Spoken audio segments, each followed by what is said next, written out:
Selamat datang di Pengadilan Negeri Probolinggo, tempat di mana keadilan ditegakkan sesuai dengan visi Pengadilan Negeri Probolinggo, yaitu terwujudnya Pengadilan Negeri Probolinggo yang agung.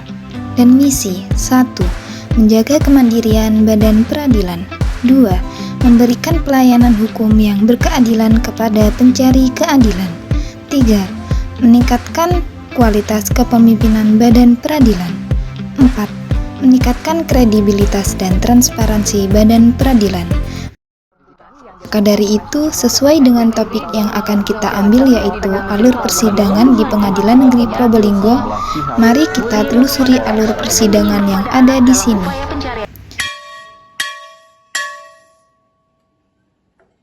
Setiap hari Senin, kami memulai hari dengan apel pagi pada jam 7.30. Setelah itu, kami bersiap di tempat divisi masing-masing. Kami terdiri dari 12 mahasiswa yang ditempatkan ke dalam beberapa bagian di Pengadilan Negeri Probolinggo.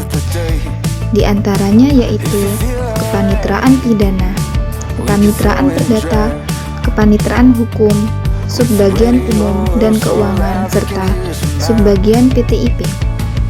Selain itu, kami juga bertugas di bagian pelayanan terpadu satu pintu apabila terdapat petugas PTSP yang berhalangan.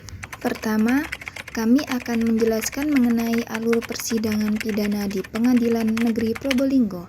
Proses persidangan dimulai ketika perkara masuk ke PTSP.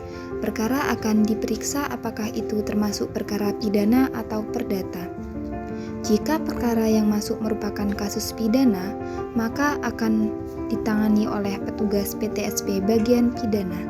Dan jika perkara yang masuk merupakan kasus perdata, akan ditangani oleh petugas PTSP bagian perdata. Setelah perkara selesai diperiksa dan melalui semua tahapan di kejaksaan, berkas perkara kemudian dilimpahkan ke Pengadilan Negeri Probolinggo. Petugas PTSP menerima berkas perkara pidana, lengkap dengan surat dakwaannya dan surat-surat yang berhubungan dengan perkara tersebut. Berkas-berkas yang harus diberikan saat pelimpahan berkas ke Pengadilan Probolinggo meliputi surat pengantaran pelimpahan, surat pelimpahan berkas perkara, tanda terima surat pelimpahan berkas perkara, tanda terima pelimpahan barang bukti, berita acara serah terima barang bukti, surat perintah penunjukan penuntut umum, surat dakwaan, surat perintah penahanan, surat perintah penahanan penuntut, keputusan penyerahan perkara, BA pendapat, dan yang terakhir soft copy dakwaan. Petugas PTSP memeriksa kelengkapan berkas. Untuk selanjutnya, petugas PTSP memeriksa kelengkapan berkas untuk dibawa ke panitera muda. Dalam hal berkas perkara yang dimaksud belum lengkap, panitera muda pidana meminta kepada kejaksaan untuk melengkapi berkas yang dimaksud sebelum diregister. Jika semua berkas lengkap, perkara akan diberi nomor perkara. Setelah mendapatkan nomor perkara, bagian kepaniteraan pidana mengajukan ke Ketua Pengadilan Negeri Probolinggo untuk penunjukan majelis hakim.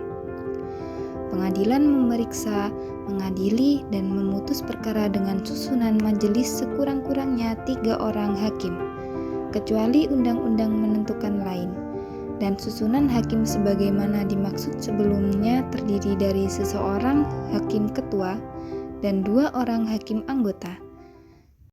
Kami juga akan menjelaskan alur persidangan perkara perdata, mulai dari pendaftaran gugatan hingga eksekusi putusan.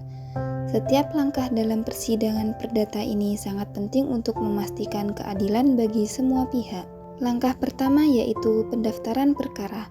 Penggugat mendaftarkan gugatan perdata dengan menyerahkan surat gugatan kepada kepaniteraan perdata di Pengadilan Negeri. Setelah surat gugatan diterima, penggugat membayar biaya panjar perkara yang dihitung berdasarkan jenis gugatan dan jarak tempat tinggal para pihak. Selain itu, berdasarkan Peraturan Mahkamah Agung atau Perma Nomor 7 Tahun 2022 tentang administrasi perkara di pengadilan secara elektronik, para pihak juga dapat mendaftarkan perkara dan berperkara melalui e-court. Selanjutnya, Ketua Pengadilan Negeri menetapkan majelis hakim yang akan menangani perkara. Dalam suatu persidangan, terdapat majelis hakim yang berjumlah 3 atau ganjil terdiri dari 1 hakim ketua dan 2 hakim anggota. Dalam sidang perdata, terkadang juga menggunakan hakim tunggal bagi perkara gugatan sederhana yang nilai gugatannya tidak lebih dari 200 juta. Dan bukan mengenai sengketa tanah atau dalam istilah lain termasuk dalam perkara Small Claim Court. Ketentuan tersebut berdasarkan Perma nomor 2 tahun 2015. Kemudian panitera pengadilan negeri akan menunjuk panitera pengganti untuk membantu majelis hakim dalam pencatatan persidangan dan menunjuk jurusita. Tugas jurusita sebagaimana diuraikan dalam pasal 103 Undang-Undang Nomor 7 Tahun 1989 diantaranya ialah mengakukan pemanggilan, mengumumkan, mengajukan teguran, memberitahukan, melakukan penyitaan, melakukan eksekusi, dan membuat berita acara sesuai dengan tugas yang diperintahkan. Ketua Majelis Hakim kemudian menetapkan hari sidang pertama, biasanya dalam waktu 1-2 minggu setelah pendaftaran. Pengadilan negeri akan mengeluarkan surat panggilan untuk para pihak dan saksi jika diperlukan. Mengacu pada Surat Edaran Nomor 1 Tahun 2023 tentang tata cara panggilan dan pemberitahuan melalui surat tercatat. Panggilan dilakukan berpedoman kepada unsur sah dan patut. Selanjutnya, mari kita lihat tugas subbagian umum. Subbagian umum bertanggung jawab dalam pengelolaan sarana dan prasarana, memastikan fasilitas dan peralatan kantor dalam kondisi baik serta menciptakan lingkungan kerja yang nyaman bagi semua pegawai. Subbagian umum ini juga mengelola pengarsipan dan dokumentasi. Mereka mengatur surat menyurat dan mendokumentasikan dokumen penting secara sistematis agar mudah diakses. Subbagian umum ini juga melakukan administrasi perkantoran, termasuk pengadaan barang dan jasa, kebutuhan ATK, kertas, dan yang lainnya. Mari kita lihat tugas subbagian PTIP di Pengadilan Negeri Probolinggo. Tugas pertama subbagian PTIP adalah pengembangan sistem informasi, yaitu mengembangkan dan memelihara sistem informasi yang digunakan untuk pengelolaan data perkara dan administrasi pengadilan. Subbagian ini juga mengelola database perkara dan data administrasi lainnya, menjamin keamanan dan integritas data untuk mendukung proses pengambilan keputusan. Subbagian ini menyediakan dukungan teknologi, memberikan bantuan teknis kepada pegawai pengadilan terkait penggunaan perangkat keras dan lunak. Subbagian PTIP juga bertanggung jawab mengenai sosial media, website, video YouTube, dan berita pengadilan. Untuk selanjutnya, subbagian hukum di sini terdapat 4 mahasiswa PKL yang ditempatkan pada bagian ini, yang dipimpin oleh seorang panitera muda yang bernama Bu Widyawati SH. Di sini kami diajarkan untuk meresum berita acara dan membantu Panmud dalam pengarsipan dokumen-dokumen penting Pengadilan Negeri Probolinggo. Selanjutnya, di sini ada ruang kepaniteraan perdata. Ditempatkan 2 mahasiswa PKL yang dipimpin oleh seorang panitera muda yang bernama Endro Widianto SH. Yang terakhir ada subbagian pidana.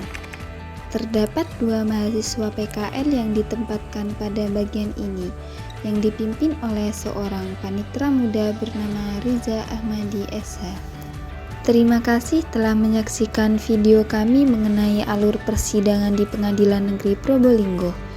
Dari pendaftaran perkara hingga putusan akhir, setiap tahap memiliki peran penting dalam memastikan keadilan dan kepastian hukum bagi semua pihak yang terlibat. Dari proses pendaftaran perkara yang diawali dengan penggugat mengajukan gugatan hingga keputusan yang diambil oleh majelis hakim, kami berkomitmen untuk menjalankan tugas dengan integritas dan profesionalisme. Jika Anda ingin mengetahui lebih lanjut mengenai proses peradilan atau membutuhkan informasi lebih lanjut, Jangan ragu untuk mengunjungi website resmi kami atau datang langsung ke PTSP Pengadilan Negeri Probolinggo. Mari bersama-sama kita tingkatkan kesadaran hukum dan mewujudkan keadilan bagi semua. Terima kasih telah menonton dan sampai jumpa di video selanjutnya.